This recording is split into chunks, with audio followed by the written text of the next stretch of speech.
Hello everyone. स्वागत है आप लोगों का एसएमवी क्लासेस के यूट्यूब चैनल पे। और हम लोग बेसिकली आज बात करने वाले हैं कि अगर आप लोगों की स्पीड मैथ्स में थोड़ी सी कम है, आपका पेपर टाइम पे कंप्लीट नहीं हो पाता है, आते हुए क्वेश्चंस भी छूट जाते हैं, तो ऐसी समस्याओं के केस में हम क्या कर सकते हैं, क्या वो तरीके हैं जिनके दम पर आप अपनी स्पीड बढ़ा सकते हैं और कम से कम ऐसी नौबत तो ना आए कि यार आपका पेपर आते हुए छूट जाए। ठीक है। सबसे ज़्यादा बुरा जो मुझे स्टेटमेंट लगता है वो यही लगता है, बच्चा अगर ये कह दे ना कि सर पेपर नहीं आता था इसलिए नहीं हुआ, तो समझ में आता है कि चलो कॉन्सेप्ट पे काम किया जा सकता है। पर ये कैसा स्टेटमेंट है यार कि आता हुआ पेपर भी नहीं छूटी, मतलब आता हुआ पेपर भी छूट गया, वो कर ही नहीं पाए हम।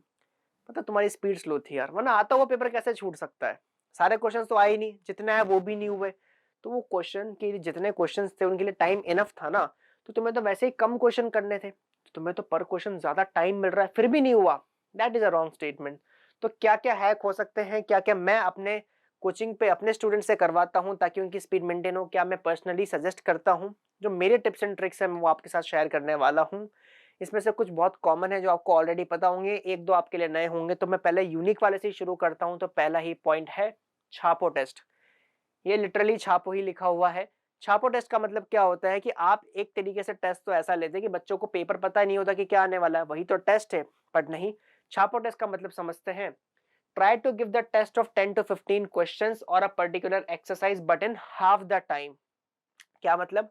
आपको ऑलरेडी पता होना चाहिए कि आप कल टेस्ट में क्या लिखने वाले हो, आपको पेपर ऑलरेडी आउट है, आपको पता है कि यही 15 क्वेश्चन का टेस्ट आने वाला है, इसी ऑर्डर में आने वाला है।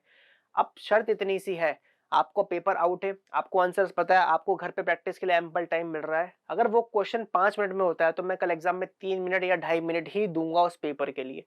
ये शर्त है। करके आओ, घर पे रट के आओ, कैसे भी करके आओ, तुम्हें जो करना है करो। यही हमारे छापो टेस्ट का प्रिंसिपल होता है।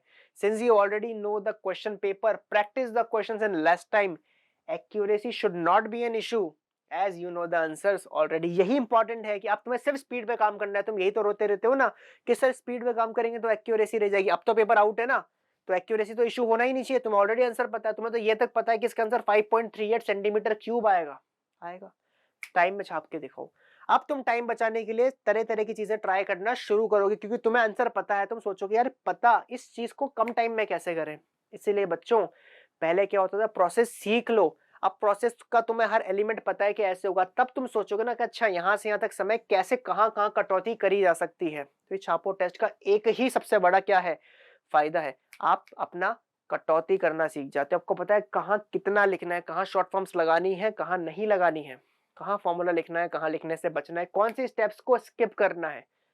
ये है। तो जैसे एक्सरसाइज 1.3 है, 15 क्वेश्चन का, बच्चों आके छाप जाओ, 45 मिनट में छाप दो। मैं ये नहीं कह रहा कि पेपर छीन लेता हूँ, करने दो। कंपटीशन में बता पड़ता है, कोई बच्चा 36 मिनट में 15 क्वेश्चन छाप गया, किसी को 37 लग रहे हैं। जब कंपटीशन चलता है ना क्लास में तो बड़ा मजा आता है। अगेन ये मेरा पर्सनल इंडिजीनियस मेथड नहीं है। मेरे टीचर थे जिन्होंने मुझे मैथ्स पढ़ाई 11 12 में, ही इज नो मोर, है ना।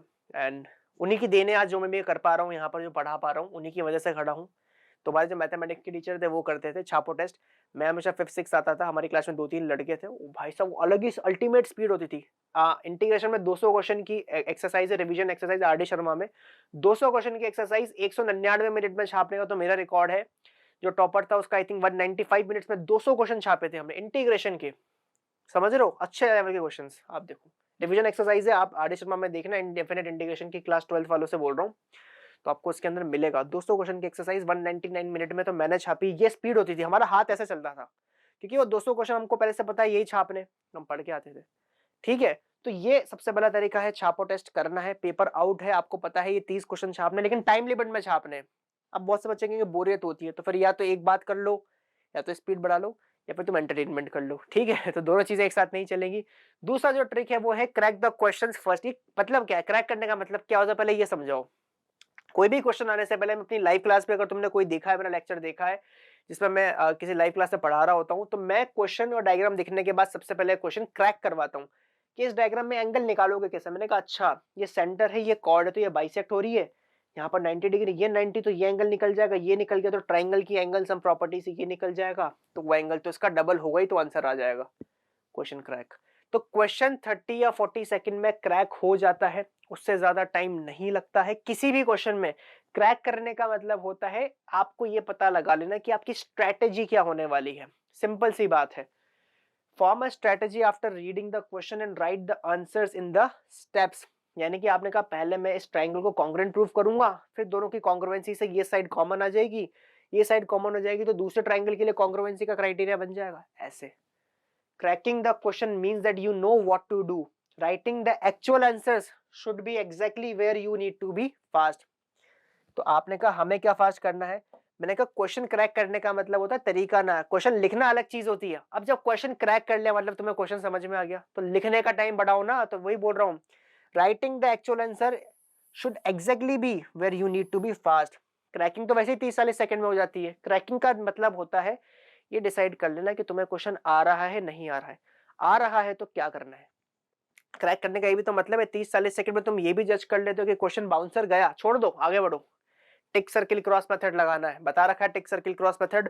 मेरा एक और वीडियो है जो पीछे वाला जाके देख लो कि हाउ टू अटेम्प्ट एमसीक्यू। मैं बहुत मेहनत से वीडियोस बनाता हूँ, एक्सपीरियंस से बना रहा हूँ।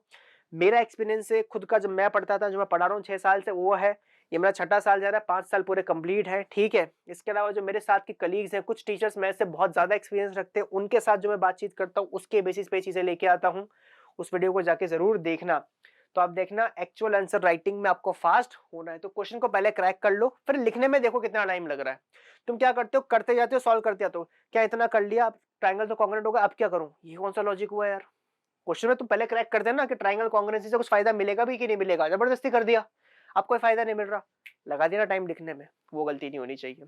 थर्ड स्टेप क्या होती है, थर्ड टिप ये है कि फुल लेंथ मॉक टेस्ट। ये कोई नहीं देता यार, मैं कहता कहता थक गया, मेरी कोचिंग के बच्चों को तो पीछे पढ़ पढ़ के करवाता हूँ, उसमें से भी अगर मैं पीछे ना पढ़ूं ना तो कोई नहीं देगा। आलस आते हैं ना सर, फ्री में प्रोवाइड कर, मैं तो कोचिंग में तो खुद दे रहा हूँ ना आपको, बाहर से खरीदने के लिए भी नहीं बोल रहा, तब भी आलस आ रहे बच्चों को। 3-3 घंटे का टेस्ट देने के लिए बहुत बार बच्चे नहीं आते तो मैं मना कर दूं, मैं कहा अब मैं टेस्ट नहीं लूंगा, घर में फोन कर देता हूँ, ठीक है। तो जो बच्चे आते हैं उनको बेनिफिट मिलता है। फुल लेंथ मॉक टेस्ट का मतलब होता है कि एग्जाम कंडीशन में एग्जाम के जैसा ही पेपर देना, with all the time, with all the requirement, same answer sheet, similar तरह का क्वेश्चन पेपर आता है, वैसे ही आपको एग्जाम पैड लेके आना होता है, अपना कार्यक्रम वैसे ही करना है जैसे एग्जाम में करना है। तो फुल लेंथ का जो मॉक टेस्ट होता है वो टेक्निकली मॉक एग्जाम है, उसमें पता पड़ जाता है कि 3 घंटे में कितना कर पा रहे हो। हम भी पेपर वैसा ही देते हैं जैसा एग्जाम में आना एक्सपेक्टेड है।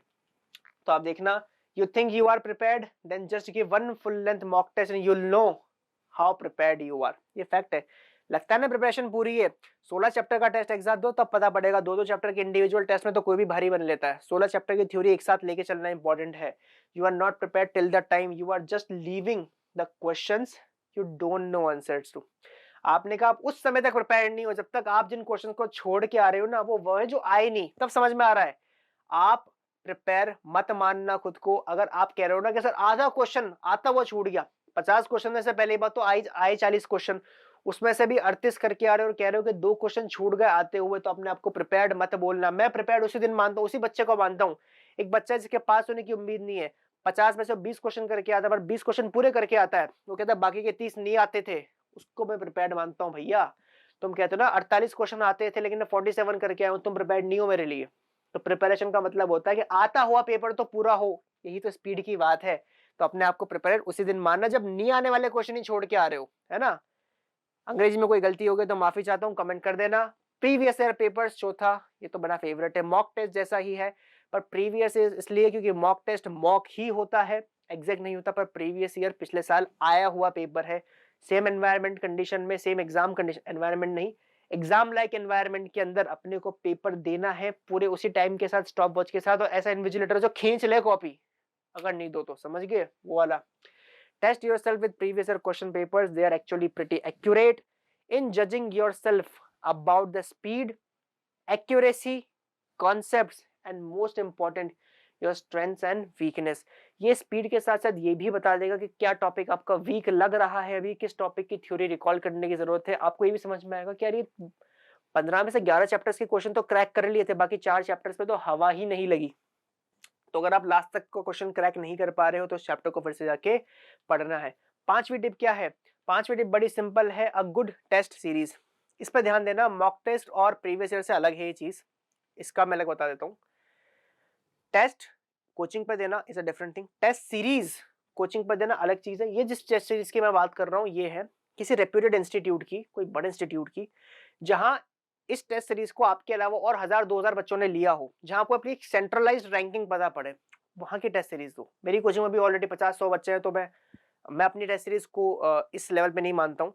और भी बहुत सारे ऑनलाइन इंस्टीट्यूट्स हैं, बड़े-बड़े इंस्टीट्यूट्स हैं जिनकी टेस्ट सीरीज निकलती हैं, 2-3 हज़ार रुपए हार्डली वो लेते हैं बोर्ड के लिए, 10-12 की बोर्ड के लिए कहीं 1000 रुपए 1200 रुपए ये है। बट वहाँ 1000, 1500, 2000 बच्चा एक साथ एग्जाम देता है, उनका टेस्ट सेंट्रलाइज्ड रैंकिंग आती है कि 2000 बच्चों में आप कहाँ स्टैंड कर रहे हो, वो आपको पूरा रिपोर्ट देते हैं। सब एआई से होता है, उन्हें कुछ नहीं करना होता, तो वो सस्ता पड़ रहा है आजकल। आर्टिफिशियल इंटेलिजेंस बता देती है, ऑनलाइन टेस्ट होते हैं तो कि भाई आपने कितना किया है, क्या आपकी रिपोर्ट आई है ना, कितने क्वेश्चन किए, कितने टाइम में किए, करो। Spend some money. Last time पे 1000-1200 रुपए से ज्यादा की टेस्ट सीरीज नहीं मिलती, 1500-1500 में सब दे रहे हैं आजकल, क्योंकि सबने अपने अपने ऐप बना रखे हैं। मैंने भी बनाने वाला हूँ अपना ऐप लॉन्च करूंगा, नीचे डिस्क्रिप्शन में लिंक दे दूंगा, वहां पर मैं भी ये फीचर दूंगा। ये इंपॉर्टेंट है। तो good test series is very important. Try to give a good test series to know your ranking and to compare the speed and accuracy of your answers. बाकी लोगों के साथ आप देखें कि वो कितने मिनट में, आपका 3 घंटे का पेपर आपने 3 घंटे में किया, टॉपर का देखो कि कितने घंटे में हो गया था, उसकी एक्यूरेसी कितनी आ रही है, कितने उसने अटेम्प्ट करे, ये चीजें कंपेयर करो। ये कोई नहीं करता, नहीं करता, अरे करते हैं भैया, 1000-2000 जो बच्चे करते हैं फिर वही टॉपर्स पे निकल के आते हैं। मैं नहीं कह रहा जो नहीं करता वो नहीं आते, बट अगर आपको इंप्रूवमेंट करने हैं तो ये मेरी तरफ से तो एक बहुत हाईली रिकमेंडेड सजेशन है। मॉक टेस्ट और प्रीवियस ईयर के साथ भी एक अच्छी कोचिंग की आप देखना, ज्यादातर पता है इसको कौन फॉलो करते हैं, तो मानते नहीं हो, आईएएस ऑफिसर जो तैयारी कर रहे होते हैं ना, यूपीएससी वाले, वो करते हैं, वो अलग अलग कोचिंगों की टेस्ट सीरीज लेते हैं, वहां से उस कोचिंगों के नए तरह के क्वेश्चंस भी मिल जाएंगे। अब मान लो तुम मेरे से पढ़ रहे हो तो तुम्हें उतना ही आएगा जितना मैं सिखा रहा हूँ, है ना, तो तुम बाहर से भी कुछ ना कुछ करो ना, थोड़ा बहुत। तुमने एक प्रॉपर कोचिंग ले रखी है, टेस्ट सीरीज कहीं और की ले लो, वहां की मत खरीदो, बाकी तुम्हें वैसे भी दोस्तों से मिल जाएगी। तुम बोलो 4 दोस्तों के, तुम 2 इस कोचिंग के ले लो, 2 इस कोचिंग के, चारों अलग अलग कोचिंग के टेस्ट सीरीज ले लो, पेपर शेयर कर लो आपस में। ये तरीका है, अपनी सेंट्रलाइज्ड रैंकिंग का पता करो। और लास्ट एंड इंपॉर्टेंट टिप क्या होती है sir? What to write and what to avoid. क्या तो लिखना है और क्या नहीं लिखना है, ये कैसे पता चलेगा? कई बार सब्जेक्टिव पेपर में तुम अननेसेसरी चीजें लिख के आते हो और जो काम की चीजें होती है वहां नंबर कटा के आते हो। जैसे मान लो find the height of the triangle, अब तुमने कहा let the height of the triangle be h, अब तुम एच निकाल के लेके आ गए, वहां स्टेटमेंट में लिखना होता है। आपने बोला कि find the number of marbles Jivanti had, अब आपने कहा x इक्वल टू 5, वहां से छोड़ के आ जाओगे, अरे स्टेटमेंट में लिखो यार। So Jeevanti had 5 marbles, number काट लेगा टीचर। तुमने एरिया निकाल के जल्दबाजी में area is equal to 5, metre square कहाँ गया भूल गए, वॉल्यूम निकाल के गया, सेंटीमीटर क्यूब लगाना भूल गए। तो पता होना चाहिए क्या लिखना है क्या नहीं लिखना। While writing subjective papers, stick to what is necessary and avoid writing unnecessary theory। पहली चीज तो skip steps in calculation and save time। Calculation में स्टेप्स को स्किप करके अपना टाइम बचाना सीखो। और सबसे इंपॉर्टेंट चीज, always include the relevant formula and concept to support your answer. कई बार आप क्या होता है, पूरा क्वेश्चन ए प्लस बी के होल स्क्वायर पर ही बेस्ड है और तुम वही नहीं लिख के आ रहे हो साइड में। 10th क्लास में ए प्लस बी का होल स्क्वायर कोई मेजर आइडेंटिटी नहीं है, 8th क्लास के बच्चों की आइडेंटिटी है। 12th क्लास में तो बिल्कुल लगाते ही नहीं है। 12th क्लास में तो हम sine square theta plus cos square theta equals to 1 लिखना भी हम क्या करते हैं, जरूरी नहीं समझते हैं। लेकिन क्वेश्चन में अगर वही पाइवटल पॉइंट, उसी के ऊपर पूरा कार्यक्रम चल रहा है, तो लिखोगे ना यार, तुम वो लिख के नहीं आते, फिर नंबर काट लेता है बोर्ड का टीचर, तुम बोलते हो नंबर कट गया सर हमारे, कटेगा, मैं ही काटता हूँ। फोकट की चीज तो लंबी लंबी लिख के आओगे, पर जो काम की स्टेटमेंट है वो लिख के नहीं आते हो। If p divides a square then p divides a, अगर ये थ्योरम लग रही है रूट 2 को रैशनल प्रूव करने में तो लगाओ ना, नहीं आ रही समझ में, है कि नहीं? अगर लिमिट एंड डेरिवेटिव की सैंडविच थ्योरम कहीं पर यूज हो रही तो लगाओ ना। एप्लीकेशन ऑफ डेरिवेटिव में अगर ये चीज लिखी आ रही है कि लोकल मैक्सिमा लोकल मिनिमा क्या है, वो तुम्हें समझाना पड़ रहा है तो बताओ ना, दिक्कत आ रही है क्या उसके अंदर? लिखते ही नहीं। समझ में आ रही है? किसी की फंक्शन की डोमेन और रेंज लिखना कहीं पर जरूरी है तो लिखो ना, क्यों नहीं लिख रहे हो? आपको फॉर्मूला रेलिवेंट लगाना पड़ेगा, तो आपको पता होना चाहिए क्या लिखना है क्या अवॉइड करना है, तभी पता पड़ेगा। जब आप इसमें से 3 काम करोगे, छापो टेस्ट दोगे, तो आपको आते हुए क्वेश्चन जब कम टाइम में करने होंगे तो समझ में आएगा कि क्या लिखना है क्या अवॉइड करना है। फिर नंबर तो मैं काटूंगा इस सीरीज में भी, तो आपको ये पता पड़ेगा कि कम टाइम में क्या। तो तुम पता है छापो टेस्ट में एफिशिएंसी ऐसी हो जाती है कि बच्चा वही लिखता है जिसके नंबर मिलेंगे। अगर एक वर्ड एक्स्ट्रा लिख रहा है उसका नंबर नहीं मिल रहा तो बच्चा नहीं लिखता उसको। इतना मैं प्रैक्टिस करवा देता हूँ। मॉक टेस्ट दो, फुल लेंथ मॉक टेस्ट दो, और आपके प्रीवियस ईयर पेपर्स को टाइम लिमिट में सॉल्व करो, डीपीपीस को टेस्ट की तरह सॉल्व करो। यही मेरे पास आपके लिए 6 ऑप्शंस थे। अगर आपको मुझसे ऑफलाइन या ऑनलाइन पढ़ने की इच्छा है, अगर आप कोटा में रहते हैं या कोटा के आसपास है, तो आप ऑफलाइन हमारे पास आ सकते हैं। हमारे कोटा में 3-4 जगह पर स्टडी सेंटर्स हैं। आप हमें नीचे दिए गए व्हाट्सएप नंबर पे अपनी रिक्वायरमेंट भेज सकते हैं, हमारी टीम आपको कॉल बैक करेगी। उसके लिए मेरे पास टेलीकॉलर है, बट नीचे रिप्लाई देने तो मैं ही आऊंगा, मेरा ही चैनल है। और अगर आपको ऑनलाइन क्लासेस चाहिए, आप इंडिया में कहीं भी रहते हैं, 9 से लेकर 12 तक मैथ्स और इंग्लिश मैं लेता हूँ, 9-10 वालों की फिजिक्स भी मैं ही लेता हूँ। तो बाकी सब्जेक्ट्स के लिए अदर फैकल्टीज़ हैं, मैथ्स मैं कैसे पढ़ाता हूँ उसके लिए आप अपने वीडियोज़ को देख सकते हैं और उन वीडियोज़ को शेयर भी करें। तो आपको नीचे दिया गया व्हाट्सएप नंबर मिल जाएगा, प्लस आप टेलीग्राम लिंक जो है हमारा टेलीग्राम ग्रुप वो जॉइन कर लें, उसका लिंक भी डिस्क्रिप्शन में है। उसमें बहुत सारे इस तरीके की पीडीएफ्स, मेरे notes, DPPs, questions, mock test मैं वैसे फ्री में डालता रहता हूँ, तो उसका फ़ायदा आप ज़रूर उठाइए, क्यों उसके लिए पैसे खर्च करने हैं, ठीक है? तो आप चैनल को सब्सक्राइब करके जाइएगा। मिलते हैं अगले वीडियो में, तब तक के लिए जय हिंद, वंदे मातरम।